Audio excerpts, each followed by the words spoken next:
ആയിരക്കണക്കിന് കോടി രൂപ ചെലവഴിച്ച് ആകാശപാതകളും അത്യാധുനിക എക്സ്പ്രസ് വേകളും ഒക്കെ നിർമ്മിച്ചതുകൊണ്ട് നമ്മുടെ നാട് വികസിച്ചു എന്ന് പറയാൻ പറ്റുമോ? ഒരിക്കലും പറയാൻ പറ്റില്ല.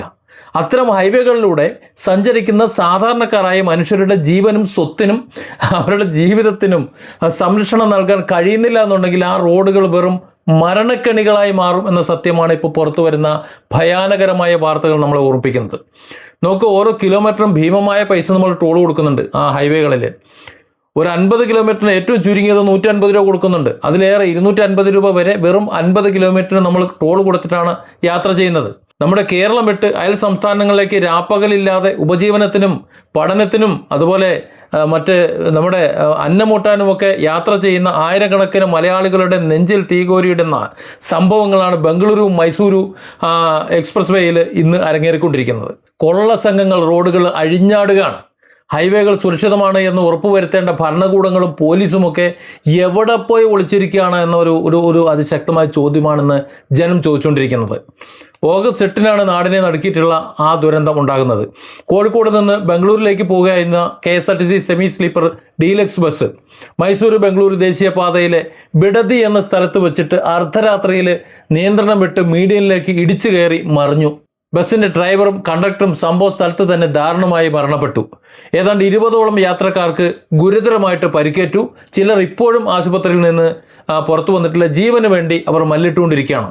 ഡ്രൈവർ ഉറങ്ങിപ്പോയതാണ് എന്നും അമിത വേഗതയാണ് എന്നും അതുപോലെ ഓവർ ലോഡ് അല്ലെങ്കിൽ ഓവർ ഡ്യൂട്ടി കൊടുത്തിട്ട് അദ്ദേഹം അങ്ങനെ വണ്ടി ഓടിച്ചു പോയതാണെന്നും ഒക്കെ വിവിധ രീതിയിൽ വിവാദങ്ങളും അല്ലാതെയും ഒക്കെ കുറ്റം പറയാൻ നമ്മളുണ്ടായി, നമ്മുടെ ചാനലുകളും ഉണ്ടായി.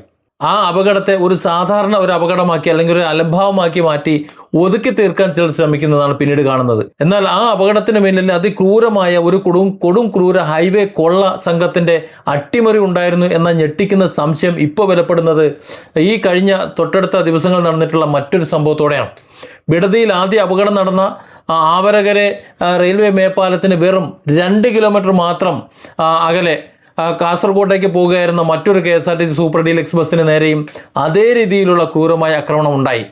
സർവീസ് റോഡിലൂടെ 2 ബൈക്കുകളിലായി എത്തിയിട്ടുള്ള അക്രമികളിൽ അതിവേഗത്തിൽ പോവുകയായിരുന്ന ബസ്സിന്റെ മുൻവശത്തെ വിൻസ്ക്രീനിൽ ഗ്ലാസിലേക്ക് മുട്ട എറിയുകയായിരുന്നു എന്നാണ് പറയുന്നത്.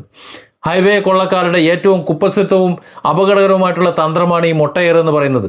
ചില്ലിൽ ഈ മുട്ട വീണ് പൊട്ടിക്കഴിഞ്ഞാൽ സ്വാഭാവികമായിട്ടും ഡ്രൈവർമാർ ചെയ്യുന്ന ആദ്യത്തെ കാര്യം എന്ന് പറഞ്ഞാൽ ഈ വൈപ്പർ പ്രവർത്തിപ്പിക്കുക എന്നുള്ളതാണ്.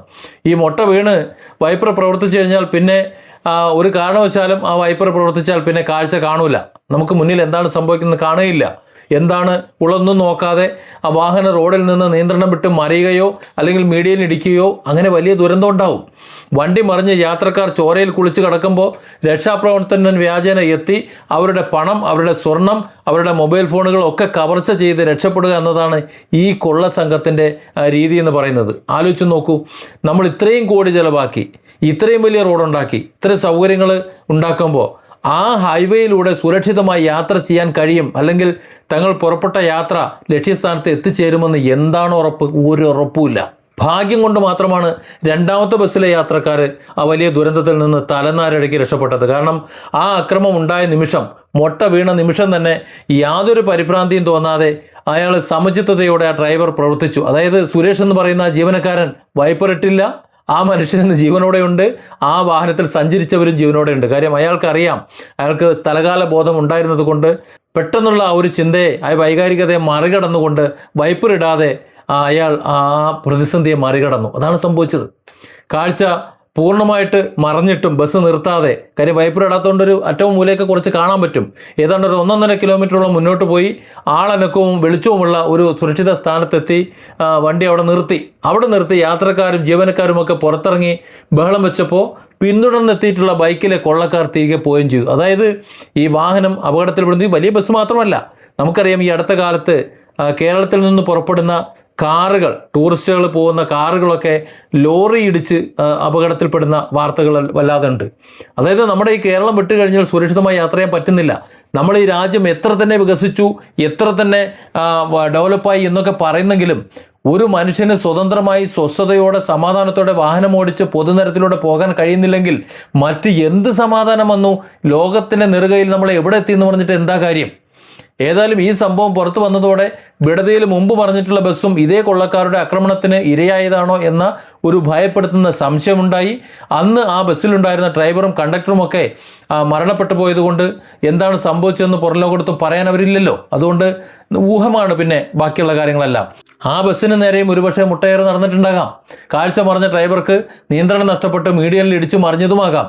ആ ഒരു സാധ്യതയിലേക്കാണ് ഇന്ന് ഫോറൻസിക് പരിശോധനകൾ വിരൽ ചൂണ്ടുന്നത്. ജീവൻ രക്ഷിക്കാൻ യാത്രക്കാർ നെട്ടോട്ടം ഓടിയ ആ രാത്രിയിൽ അവരുടെ ബാഗുകൾ, അവരുടെ പണം അതെല്ലാം കൊള്ളയടിക്കപ്പെട്ടിട്ടുണ്ടോ എന്ന കാര്യം സമഗ്രമായി അന്വേഷിക്കണം. കാരണം ഇത് അവിടെ ഉപേക്ഷിച്ച് പോയതാണ് എന്ന് കരുതി ഇവർ മിണ്ടാതിരുന്നു ഒരുപക്ഷെ വരാം. ആ യാത്രക്കാരിൽ പലർക്കും പക്ഷേ അതിനെക്കുറിച്ച് ഓർമ്മയുണ്ടായെന്നും വരാം. അത്തരം അതിവേഗ എക്സ്പ്രസ് വേകളിൽ മണിക്കൂറിൽ 100ഉം 120ഉം കിലോമീറ്റർ വേഗത്തിലാണ് വാഹനങ്ങൾ ചീർപ്പായെന്ന് മനസ്സിലാക്കണം. അങ്ങനെയുള്ള ഹൈവേകളിൽ വിജനമായ സ്ഥലങ്ങളിൽ കേന്ദ്രീകരിച്ചിട്ട് കൊള്ളസംഘങ്ങൾ വിലസുമ്പോൾ ടോൾ പിരിക്കാൻ മാത്രം കാവൽ നിൽക്കുന്ന അധികൃതർ ജനങ്ങളുടെ സുരക്ഷയ്ക്ക് എന്തുറപ്പാണ് നൽകുന്നത് എന്ന് പറയണം. നാഷണൽ ഹൈവേ അതോറിറ്റിയും കേന്ദ്ര സർക്കാരിനൊക്കെ അതിന് ഉത്തരവാദിത്തമുണ്ട്.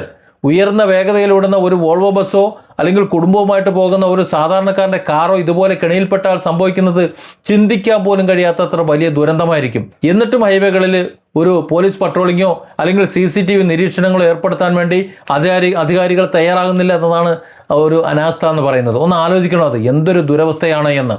ഒരു പ്രശ്നം വരുമ്പോൾ രാത്രികാല ബസ് സർവീസുകൾ വെട്ടിച്ചുരുക്കാൻ, അതല്ലെങ്കിൽ സമയം മാറ്റാനുള്ള ഒരു ഉപാധിയാണ് എല്ലാവരും നോക്കുന്നത്. അങ്ങോട്ട് പോകണ്ട, അവിടെ കൊള്ള നടക്കുന്നത് കൊണ്ട് അങ്ങോട്ട് പോകണ്ട, അല്ലാതെ കൊള്ളക്കാരെ ഒതുക്കുകയല്ല.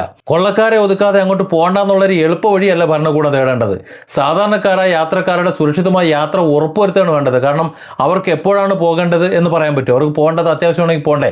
ആ പോക്ക് സുരക്ഷിതമായി പോകാനുള്ള അവസരമാണ് ഒരുക്കേണ്ടത്.